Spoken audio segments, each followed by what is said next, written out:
तो अभी हम लोगों ने पेपर के बारे में जाना कि कौन सा सरफेस है जो ज़्यादा बेस्ट होता है ऑयल पेस्टल के लिए। तो ऑयल पेस्टल के सरफेस के बाद जो अगला पॉइंट है वो बहुत ही इंपॉर्टेंट है, वो है कंट्रोल करना। क्योंकि ऑयल पेस्टल को कंट्रोल कर पाना एक बड़ी बात होती है।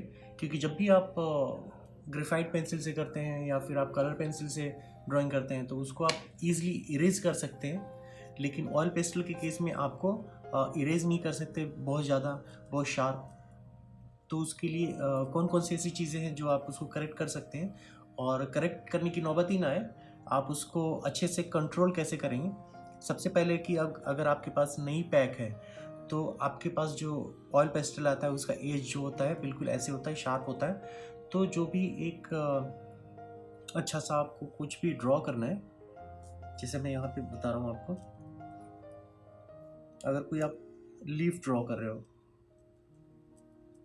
तो ये देख रहे हो कि ये जो आपको बिल्कुल ही ज़्यादा अच्छे से शार्प एजेस चाहिए, वहाँ पे ये नहीं मिल पा रहा है। वही चीज़ आप अगर आप ग्रेफिटी पेंसिल से यूज़ कर रहे हो तो जैसे आपको ये एज मिल रहा है वो चीज़ें नहीं मिल पा रही हैं। तो आप इसको कैसे कंट्रोल करेंगे, कैसे आप इसका आउटपुट ऐसे लेके आएंगे, क्योंकि बहुत लोगों को प्रॉब्लम ऐसी होती है, मुझे भी होती थी।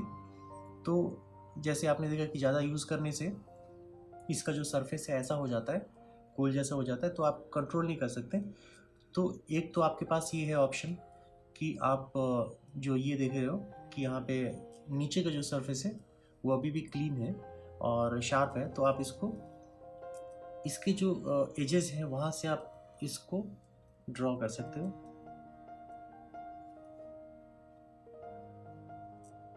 जी, तो एक अच्छा सा आउटपुट मिल गया। तो यहाँ से आप इसको अंदर के जो ड्रॉ कर सकते हो ऐसे, अगर आपको पूरा इसको फिल करना है तो ये चीज़ें हो गई। वहीं अगर आप इस सरफेस पे अगर आप इसको ऐसे ड्रॉ करते हैं तो एक एज जो है वो आपको एज नहीं मिल पाती है। अगर आपके पास ये जो सरफेस है, आपने नया पैक है या फिर आपके पास ये सेव है, तो आप ऐसा ड्रॉ कर सकते हैं। अगर आप का जो ऑयल पेस्टल है अगर इस तरह का हो, जैसे आप देख रहे हो कि मैंने इधर से भी यूज़ कर लिया, इधर से भी यूज़ कर लिया, तो आप इसको कैसे कंट्रोल कर पाओगे।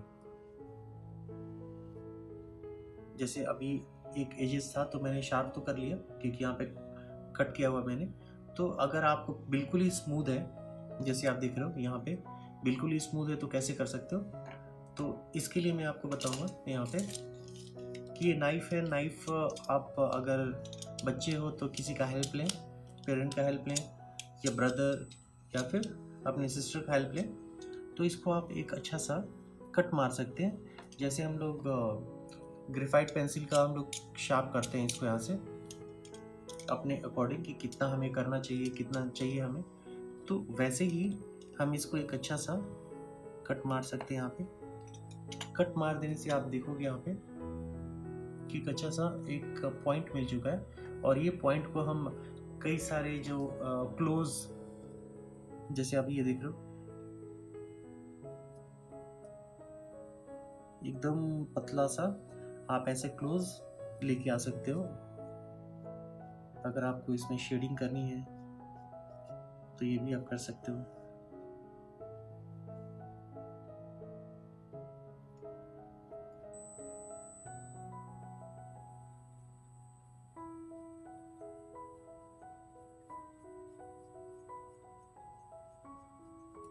तो इस तरह का आप आउटपुट यहाँ से जनरेट कर सकते हो, जो कि बहुत ही मुश्किल होता है, बहुत ही लोगों को प्रॉब्लम होती है इसमें करने में।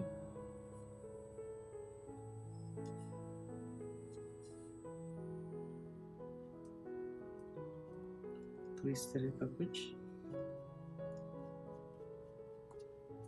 तो ये आप यहाँ से आउटपुट जनरेट कर सकते हो। और दूसरा ये है कि जब भी हम लोग ब्लेंड करते हैं, जैसे हम लोगों ने यहाँ पे रेड किया,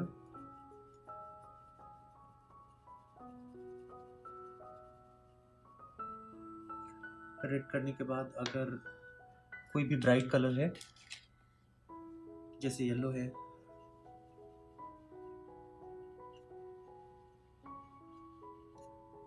तो हमने कई सारे कलर ब्लेंड किए होंगे, कई सारे कलर में शेड किए होंगे वाइट कलर से। जैसा कि आप जानते हो कि जब भी कोई हम शेड करते हैं, जैसे 2 कलर आपके पास है, अगर हम लोगों ने इसको, जैसे मैंने आपको बताया था कि ये जो लीफ है, अगर आपने यहाँ पे रेड कलर से किया यहाँ पे, और दूसरा जो है लीफ आपने येलो कलर से किया है। अगर कभी कभी क्या होता है कि हमें जो इसको जो है ब्लेंड करते हैं, तो ब्लेंड करने के लिए तो आगे मैं बताने वाला हूँ मैं आपको, लेकिन यहाँ पे मैं आपको बता रहा हूँ कि हम लोग वाइट कलर से भी करते हैं इसको ब्लेंड। तो अगर मैंने यहाँ पे पहले रेड कलर से किया, रेड कलर के सरफेस पे हम लोगों ने यहाँ पे ब्लेंड किया यहाँ पे, और फिर हमें जाना है वाइट येलो पे। तो यहाँ पे आप देखोगे कि जो मैं यहाँ पे ब्लेंड करने जा रहा हूँ, लेकिन यहाँ पे प्रॉब्लम क्या हुई कि जो हम लोगों ने पिछला जो ब्लेंड किया था, या फिर जो सरफेस पे हम लोगों ने काम किया था, जिस कलर पे काम किया था, उसके जो कलर्स हैं वो वाइट ऑयल पेस्टल पे आ गए। तो जब मैं अगले सरफेस पे जा रहा हूँ, अगले पे ड्रॉ करने जा रहा हूँ मैं, तो यहाँ का जो कलर है यहाँ पे आ जाता है। तो इसको हम कैसे कंट्रोल करेंगे, जो कि हमारा मोटो है इस वीडियो का, कि हम कंट्रोल कैसे करेंगे ऑयल पेस्टल को। तो सबसे ईजिली अवेलेबल है टिश्यू पेपर हमारे घर में। तो इसको हम हर एक, जब भी हम ऐसा कुछ शेड करते हैं या फिर ऐसा मिक्स करते हैं, ब्लेंड करते हैं, तो जो ब्राइट कलर्स हैं तो उसको हम, और ब्राइट कलर्स को हमें ब्राइट सरफेस पे करना है, तो उसको हमें वाइप करना है, उसको अच्छे से क्लीन कर लेना है। आप क्लॉथ का भी यूज़ कर सकते हैं। तो अभी आप देख रहे हो कि ये अच्छे से क्लीन हो चुका है। तो अभी आप जो यहाँ पे करोगे सरफेस पे, जैसे आप अभी देख रहे हो, तो ये अच्छे से ब्लेंड हो जाएगा और यहाँ पे कहीं पे भी मार्क नहीं आएंगे। तो जब भी आपने ये वाला कंप्लीट किया तो फिर इसको आप अच्छे से वाइप कर लो। तो ये क्लीन है, और ये सिर्फ वाइट के लिए एप्लीकेबल नहीं है। आप येलो करते हो, येलो में भी ब्लैक अगर यूज़ हो गया, ब्लैक बैकग्राउंड किया आपने, तो अगर येलो से मिक्स किया तो उसको आप क्लीन कर सकते हो। तो ये चीज़ें कभी भी आप करने के पहले ही इन चीज़ों का ध्यान दें और इसको अच्छे से वाइप कर लें।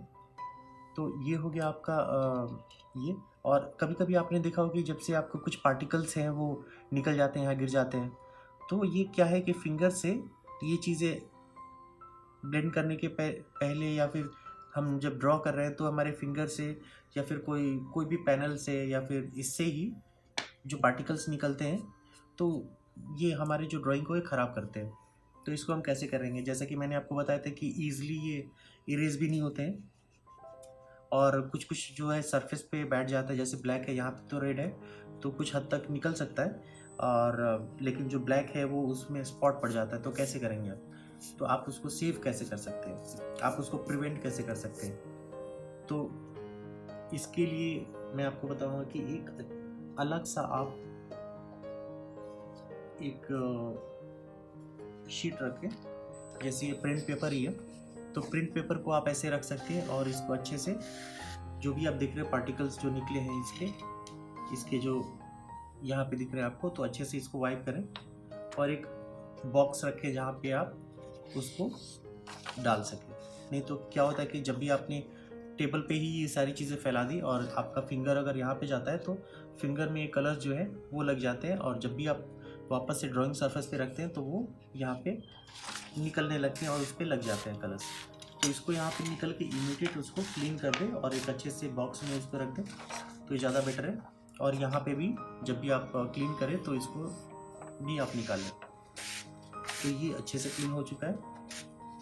और दूसरा ये कि जब भी हम बैकग्राउंड करते हैं, तो ये बैकग्राउंड करने के बाद जैसे हम लोगों ने ये वाला कंप्लीट किया, तो हमें या ये एरिया में अगर हम लोगों ने कंप्लीट किया, तो यहाँ पे अगर हमें करना है तो हमारा हाथ ऑटोमेटिक यहाँ पे जाता है। तो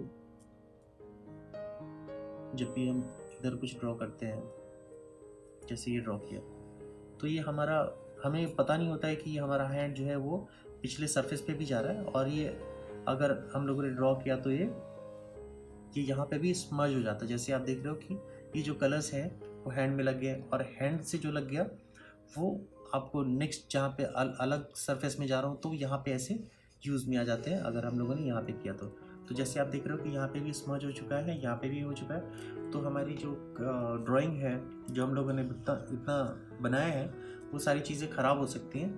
तो इसको हम कंट्रोल कैसे करेंगे? तो इसको आप हमेशा, तो आप जैसे मैंने आपको ऑयल पेस्टल को बताया कि आप क्लीन करते रहें, तो आप हैंड को तो क्लीन करते नहीं रहेंगे आप हमेशा। तो उसके लिए अच्छा है कि जैसे आप, मैंने आपको एक्स्ट्रा शीट बताई थी, तो ये एक्स्ट्रा शीट यहाँ पे भी काम करती है। आप इसको अच्छे से यहाँ पे रख दें, और जहाँ पे आपको ड्रॉ करना है आप यहाँ पे इसको ड्रॉ करें। तो इससे आपका जो आर्ट वर्क है वो सेफ रहेगा।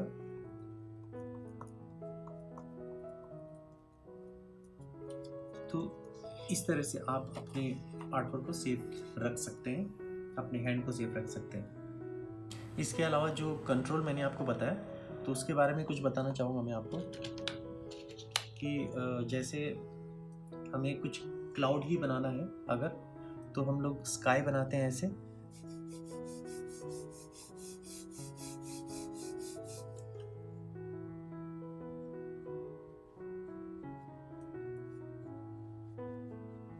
अगर हम लोगों ने क्लाउड ऐसे कुछ ड्रॉ किया,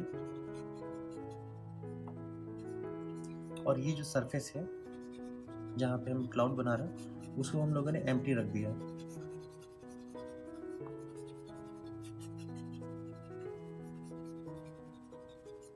मैं दो तरीके से बताता हूँ आपको, एक यहाँ पे बनाया हम लोगों ने और एक दूसरा यहाँ पे।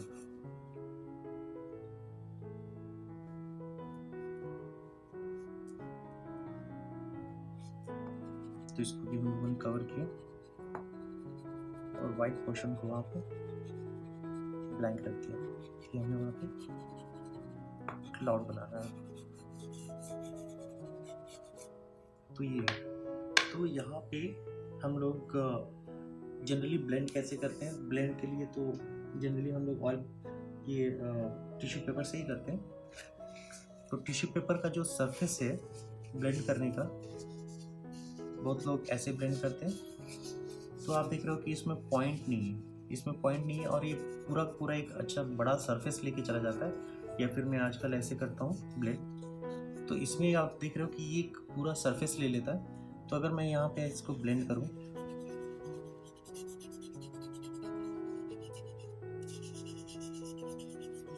तो इसका जो एग्जिस्टेंस है पार्ट वो निकल जाता है, और ये जो कलर है वो कैरी फॉरवर्ड हो जाता है आगे। तो इसको हमें कंट्रोल करना होगा। तो दो चीज़ें हमारे पास हैं जिसको हम कंट्रोल कर सकते हैं according to the art work. जैसे आप देख रहे हो कि ये ईयरबड है, कॉटन बड भी कहते हैं इसको, और ये है आपका पेपर टेप। तो क्लोज सरफेस के लिए हम कैसे इसको आर्ट वर्क को सेव कर सकते हैं, इस तरह के जो हम लोगों ने टिश्यू पेपर से स्मर्ज किया, तो उसको प्रिवेंट करने के लिए तो दो चीज़ें मैं आपको बताऊंगा। एक है कॉटन बड, जिसको ईयरबड भी कहते हैं, और ये है आपका पेपर स्ट्रैप। तो इसको यूज़ कैसे करना है कि एक तो ये है कि इसमें भी आप कोई आपको ग्रेड नहीं मिलेगा कि इस पॉइंट तो आपको नहीं मिलेंगे, लेकिन इसमें आपको पॉइंट मिल जाता है 0.5, 1, 2, 3। तो ऐसे जो बड़े सरफेस के लिए 2, 3, 4 ऐसे जो पॉइंट होते हैं, आप उसको ब्लेंड करने के लिए होता है। और कुछ पॉइंट भी आता है जैसे आपने देख रहे हो। तो इसका यूज़ करके आप कुछ हद तक तो आप इसको कंट्रोल कर सकते हो यहाँ पे एजेस को, लेकिन कहीं जाके ये भी सरफेस को वो कवर करने लगती है। तो सबसे अच्छा यूज़ जो आता है वो है पेपर स्टैम्प।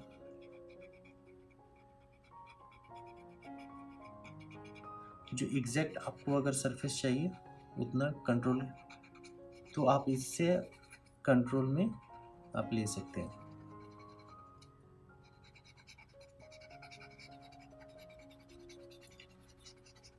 अगर आप कुछ बैकग्राउंड में ही कुछ चीज़ें बना रहे हैं, जैसे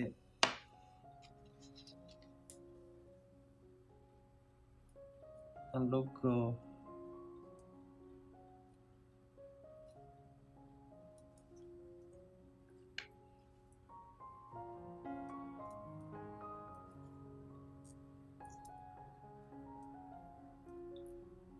एक विलेज का अगर ड्राइंग बनाते हैं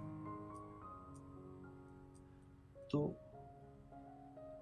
यहाँ पे हम लोग ऐसे ग्रीनरी दिखाते हैं चारों तरफ।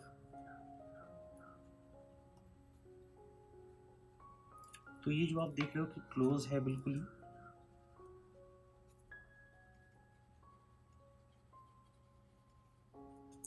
ये हम लोगों ने ग्रीनरी यहाँ पे।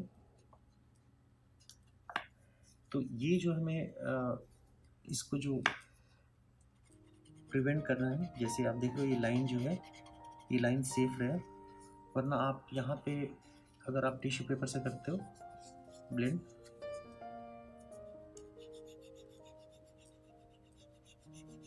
तो इसके ऊपर आ जाती है और देख रहे हो कि इसके एजेस जो है वो भी निकल जाते हैं। तो यहाँ पे आप बहुत हद तक इसको सेव कर सकते हो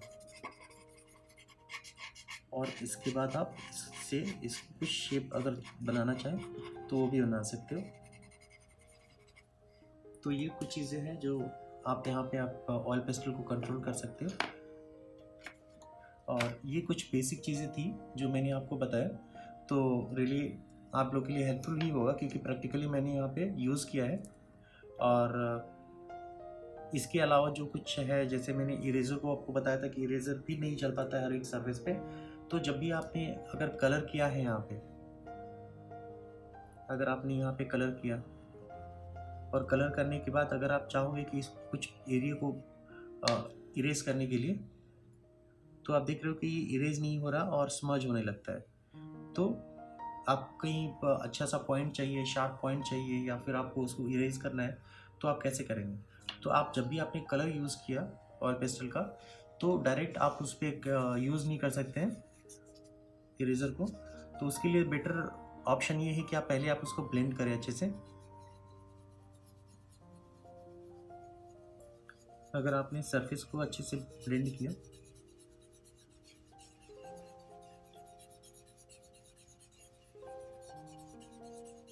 ये हम लोगों ने यहाँ पे ब्लेंड कर लिया।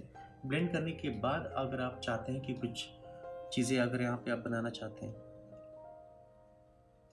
जैसे आप क्लाउड ही ड्रॉ करना चाहते हैं यहाँ पे, तो अब आप देख रहे हैं कि ये चीज़ें ड्रॉ हो रही हैं यहाँ पे।